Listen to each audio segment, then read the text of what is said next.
Hello বন্ধুরা, তো আজকে চলে এসেছি পদ্ম গাছ লাগাতে। হ্যাঁ, আপনারা ঠিক শুনেছেন, বাড়িতে একটা ছোটো গামলাতে। অনেক ভিডিওস তো আপাতত অনেকজনই দিচ্ছে, আমিও একবার ট্রাই করে দেখি। তো অনেকটাই পাক নিয়ে এসেছিলাম, কিন্তু পাকটাতে ওইটুকুতে হবে না। তার জন্য আমি একটু গার্ডেন সয়েল অল্প মিক্স করলাম, অল্প ভার্মি কম্পোস্ট, তারপর একটু গোবর সার দিয়ে ভালো করে আমি এঁটেল মাটিটা বানালাম। তারপরে দেখুন কি সুন্দর আমি পদ্ম রানা নিয়ে এসেছি। কেন কি পুকুর থেকে জানেন টিউবার আনা অনেকটাই মুশকিল, তার জন্য একটু রানার পেয়েছি, ও রানার দিয়ে আমি লাগানোর চেষ্টা করলাম আপাতত।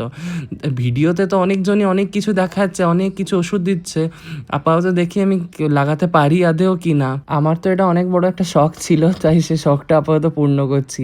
কোনো আইডিয়া নেই আমার যে কি কেমন করে কি হবে না হবে, শুধু আমি ট্রাই করছি যে কি যদি হয়ে যায়। আর আপনাদের যদি কোনো মানে কিছু থাকে যে বলার, তাহলে ওগুলো নিশ্চয়ই কমেন্ট সেকশনে বলবেন, কেন কি আপনাদের কাছে শিখলে আমি তাতে আরও ভালো চেষ্টা করব।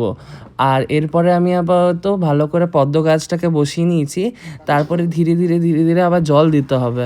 তো আপাতত এই জল দেওয়াটা আমার ইন্টারেস্টিং লাগলো, আমি ভাবলাম যে পাতাতে দিই। তো না, দেখলাম যে কি না, হাতে দেওয়াটাই সুবিধাকর লাগছে।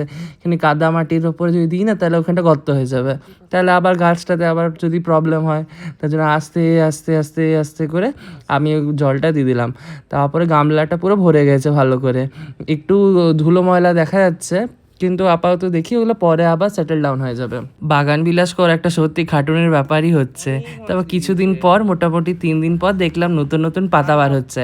আর আমি তারপরে একটু বাইরে থেকে 2-4টা মাছ নিয়ে এসেছি। 2-4টে বলাটা ভুল হবে, মোটামুটি 10-20টা মাছই আছে।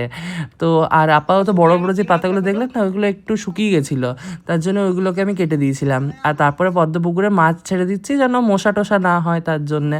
কেন কি বাড়িতে যদি মশা হয় তাহলে ওটা খুব বাজে হবে, আর মাছ ছাড়লে শুনেছি মশা হয় না। আপাতত এটা আমার শোনা কথা, আমার জানি না কেমন কি হয়, এটা ফার্স্ট টাইম করছি, তার জন্য কেউ কিছু জাজ করবে না। আপাতত দেখো ছোটো ছোটো পাতাগুলো হচ্ছে। তারপরে এমন মাছ ঝাঁপাচ্ছিল আমাদের এখানে, সব মাছ পড়েই যাচ্ছিলো, তার জন্য আমি একটা নেট কিনে নিয়ে এলাম, নেটটা দিয়ে নিচে বাঁধলাম। আর এখন মাঝে মাঝে একটু ছোটো ছোটো মুড়ির দানা দিচ্ছি। দেখুন কি সুন্দর পদ্মর পাতা বার হচ্ছে, যদি আপনারা ভালো করে ভিডিওটা দেখেন, 2 জায়গায় দেখুন পাতা বার হচ্ছে। আর জলের মধ্যে যদি হাত দেন না, চারিদিকে সিঙের মতন লাগছে, মানে পাতাগুলো বার হওয়াকালীন। এরপরে শুধু অপেক্ষা ফুল আর কটা আরও পাতা করার। এতটা পরিশ্রম করার পর যেন নিশ্চয়ই যেন ফল পাই, এইটুকুই আশাতে থাকি।